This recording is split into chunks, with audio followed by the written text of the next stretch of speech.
Welcome, dear students, to today's video class, which is on the topic of SI units. Understanding and mastering the concept of SI units is crucial for studies and for the future career in the science. It is equally important for the aspirants of JEE and NEET students too. So let us dive into this very much interesting topic. Hi, I am Sabzar, and you are watching this video tutorial on my YouTube channel, GenX Study.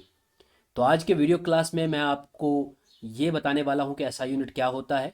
SI unit के base units की definition हम अच्छी तरह से समझेंगे और हम इसके अलावा इस वीडियो क्लास में समझेंगे कि प्रीफिक्सेस क्या होते हैं जो हम एसआई यूनिट्स के साथ में जोड़ते हैं। तो चलिए स्टार्ट करते हैं इस इंटरेस्टिंग टॉपिक को by giving a brief introduction to the concept of what is unit.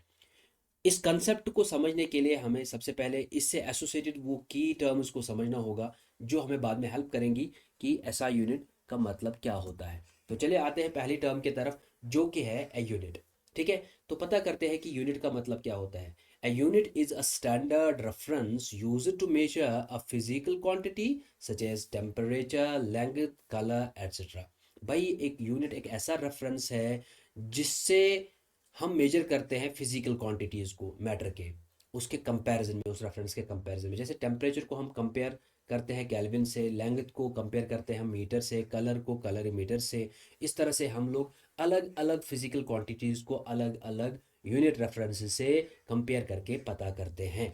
ठीक है जी। लेकिन अब सवाल बनता है, हमारे पास सवाल बनता है कि फिजिकल क्वांटिटी होता क्या है। ठीक है जी, हमारे पास एक कंसेप्ट आया है यहाँ पे फिजिकल क्वांटिटी। बच्चों इस कंसेप्ट को मैंने इससे पहले वाले क्लासेस में अच्छे से समझाया हुआ है। प्लीज़ आपके स्क्रीन पे उस क्लास का लिंक जो है पॉपअप हो रहा है, क्लिक कीजिए, जाके क्लास को सुन लीजिए। आपको डिफरेंस पता चल जाएगा कि मैटर की फिजिकल क्वांटिटी और केमिकल क्वांटिटी का मतलब क्या होता है। ठीक है जी, तो चलिए आगे बढ़ते हैं नेक्स्ट पॉइंट की तरफ। हमारा नेक्स्ट पॉइंट है कि फिजिकल क्वांटिटी क्या है। A physical quantity represents such a property of matter which can be measured और observed without changing the identity और कंपोजिशन ऑफ द मैटर।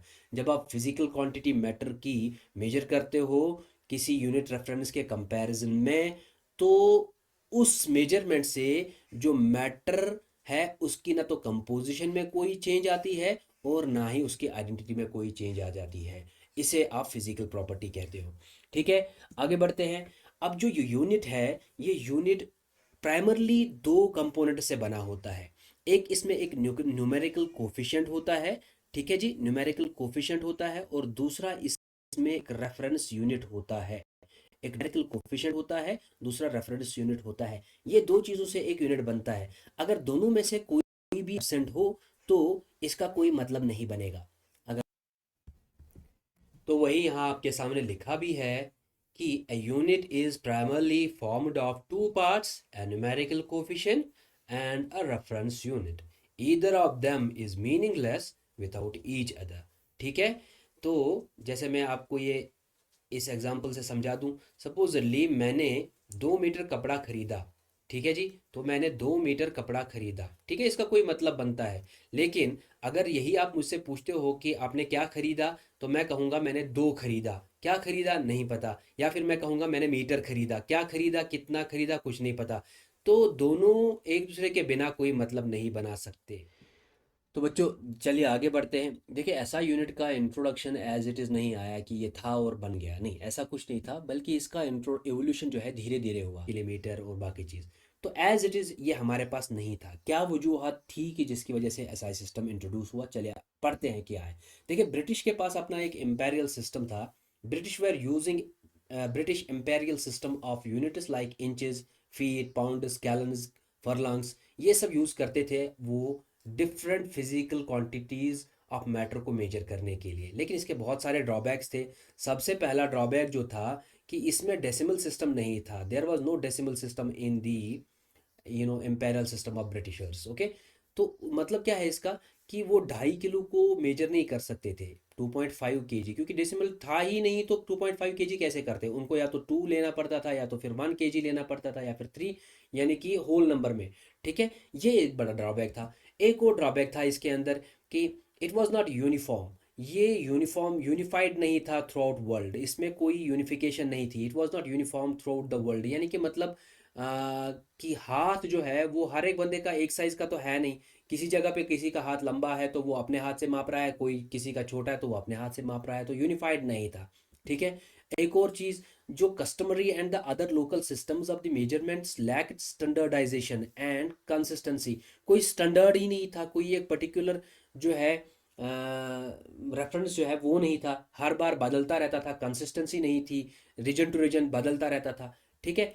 एक और डिफ़िकल्टी इसके साथ में जो थी कि ये फिर इसकी वजह से, इन सब वजूहात की वजह से जो हमने ड्रॉबैक्स पढ़े, ये इसकी वजह से बड़ा डिफ़िकल्ट हो रहा था। ये इंटरनेशनली इसको कम्युनिकेट करना बड़ा मुश्किल होता था, तो ट्रेड भी नहीं हो पा रहा था। वही यहाँ पे भी लिखा हुआ, it was cumbersome and difficult to compare and communicate the measurements on an international scale। I hope कि आपको बातें समझ में आ रही है। चलिए आगे बढ़ते हैं। फाइनली इन सब ड्रॉबैक्स का रिजल्ट हमारे पास आया SI system. SI unit system 1790 में फ्रेंच नेशनल असेंबली ने कमीशन किया। In 1790 French National Assembly commission to create a new decimal based system of measurement. ठीक है जी। सबसे पहले 1790 में फ्रांस ने डेसिमल बेस्ड मेजरमेंट सिस्टम बनाया, और इस सिस्टम को इन्होंने इन 1799 France officially adopted the new system of measurements and they called this system of measurement as metric system of measurements। ठीक है जी। इन्होंने 1799 में इसको फाइनली अडॉप्ट किया, और with the passage of time ये इवॉल्व होता रहा। The metric system evolve and expanded. Finally in 1960 the 11th general conference of weights and measures, जिसे आप एब्रिवेट करते हो CGWM या PM, CGPM, bureau of international डेस्पॉइडस measures established the international system of units abbreviated as SI system as the modern iteration of the metric system। ठीक है। जो कि आज बड़ा मशहूर है। Today the SI system is widely accepted, used around the world, enabling the consistent and accurate measurement in science, trade and commerce। यही आज हम फिर यूज़ कर रहे हैं थ्रू आउट द वर्ल्ड, जिसकी वजह से फिर हमारे जो मिसकंसेप्शंस थे, मिसकम्युनिकेशन होती थी इंटरनेशनल ट्रेड में, वो भी दूर हो गया। तो चलिए पता करते हैं definition of SI unit system क्या है। ठीक है जी। SI stands for System International in French, which is a system of measurements and weights of any type of quantitative physical quantity of matter। जितनी भी फिजिकल क्वांटिटीज है उनको major करने के लिए जो रेफरेंसेस जनरेट किए गए, उन्हीं को SI system, SI unit system कहते हैं। ठीक है। तो जो ये SI सिस्टम है, the SI system has 7 base units which pertain to 7 fundamental scientific quantities and thus form the building blocks for measuring various physical quantities।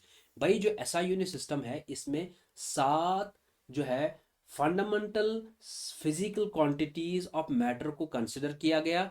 उन्हीं 7 फंडामेंटल फिजिकल क्वांटिटीज के लिए जो यूनिट्स जनरेट किए गए, रेफरेंस यूनिट्स जनरेट किए गए, उन्हीं को आपने एसआई यूनिट सिस्टम कहा, और ये फंडामेंटल बिल्डिंग ब्लॉक्स बनाते हैं एसआई यूनिट सिस्टम के।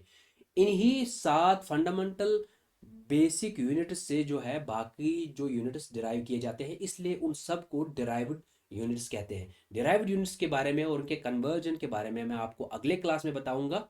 तो फिलहाल के लिए समझते हैं एसआई यूनिट सिस्टम क्या है।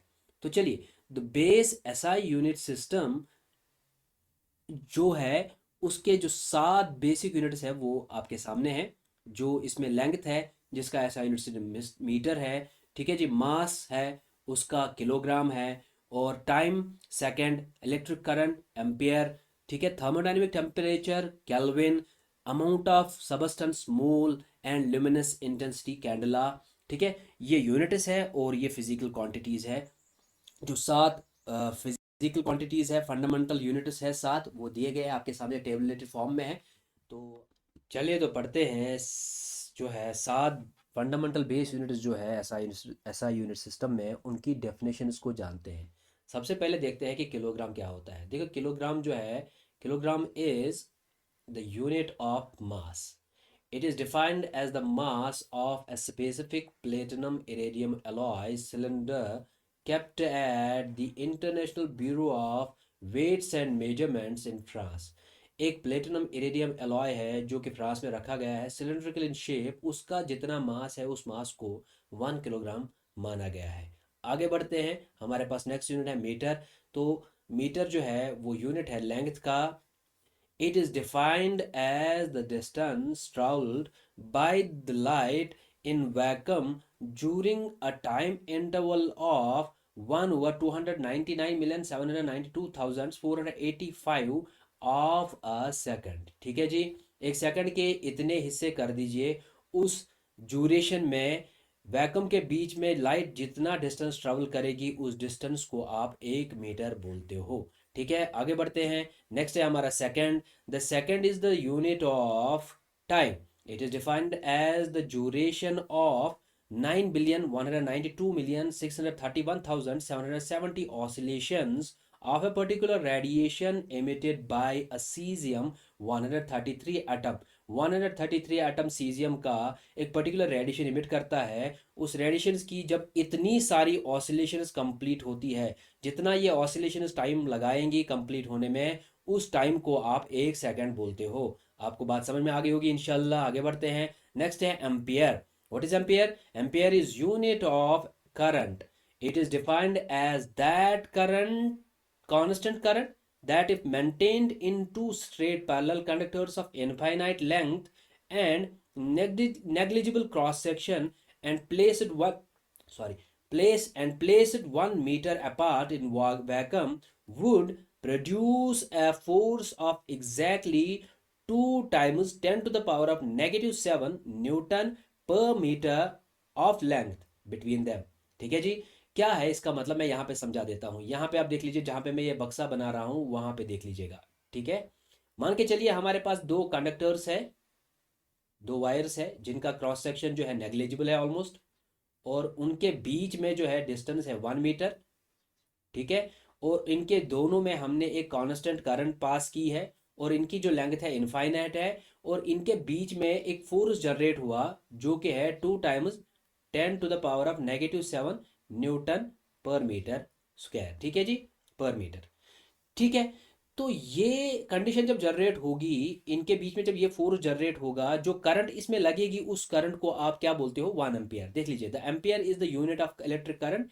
It is defined as the constant current. It is defined as the constant that, वो कांस्टेंट करंट जो कांस्टेंट करंट जनरेट होती है जबकि करंट इनके बीच में पास की जाएगी, और इनके बीच में एक फोर्स जनरेट होगा 2 × 10⁻⁻⁷ न्यूटन पर मीटर स्क्वायर। ये जब जनरेट होगा, इतना फोर्स दो कंडक्टर्स के बीच में 1 मीटर अपार्ट होंगे, वो जो करंट होगी उस टाइम पे उसको हम 1 एम्पियर बोलेंगे। आई होप कि आपको बात समझ में आ गई होगी। आगे बढ़, तो बच्चों चलो बढ़ते हैं हमारी अगली डेफिनेशन की तरफ।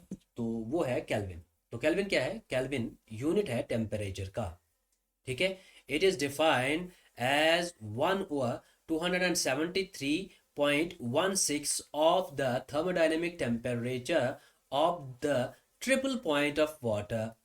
ठीक है जी, ट्रिपल पॉइंट ऑफ वाटर का जो टेम्परेचर है वो 1/273.16 है, जिसको आप 1 केल्विन बोलते हो। और ये ट्रिपल पॉइंट ऑफ वाटर क्या है? The point eight which water को एग्जिस्ट्स इन ऑल 3 फेजेस और स्टेट्स, जैसे सॉलिड, लिक्विड एंड गैस। जब वाटर तीनों स्टेट्स में एक ही बार में एग्जिस्ट करता है, सॉलिड, लिक्विड एंड गैस, उस टाइम पे जो टेम्परेचर होगा वो ये है, और उसी को आप क्या बोलते हो? केल्विन बोलते हो। चलिए आगे बढ़ते हैं। नेक्स्ट डेफिनेशन हमारी मोल है। The mole is unit of amount of substance. ठीक है जी, it is defined as the amount of substance that contains an exact number of elementary identities such as atoms, molecules or ions, equal to the Avogadro's constant, which is approximately 6.022 times 10 to the power of 23। Simple कह सकते हो कि अगर आपके पास Avogadro's number के बराबर पैसे है तो आपके पास 1 मोल पैसे है, और वो एवोगाड्रोस नंबर कितना है? 6.022 into 10 to the power of 23।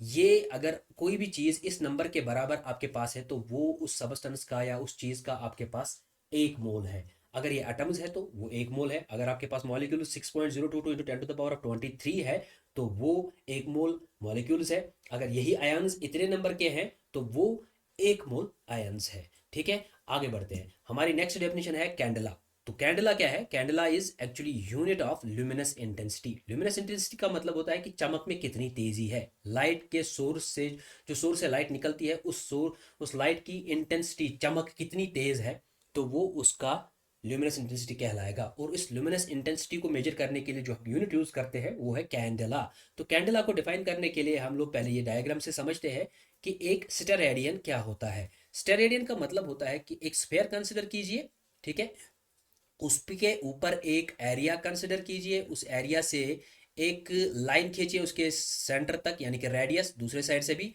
इससे एक सब एंगल सबटेंड होगा जिसको आप सॉलिड एंगल बोलते हैं।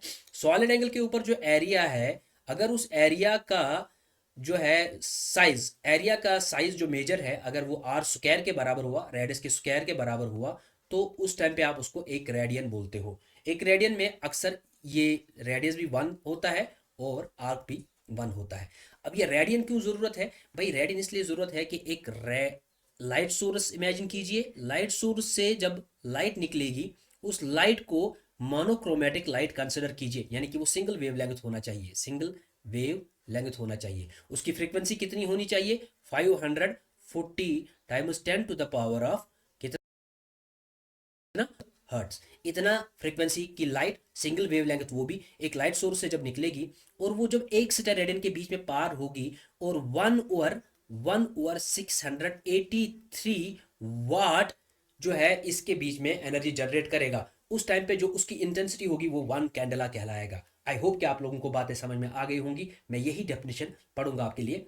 It is defined as the luminous intensity in a given direction of a source that emits monochromatic radiation of frequency 540 times 10 to the power of 12 hertz and has a radiant intensity of 1 over 683 watt per steradian in that direction.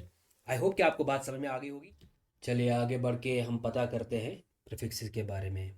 You may have noticed those little letters that come before the units which we use to measure things. Well, those little letters are called prefixes.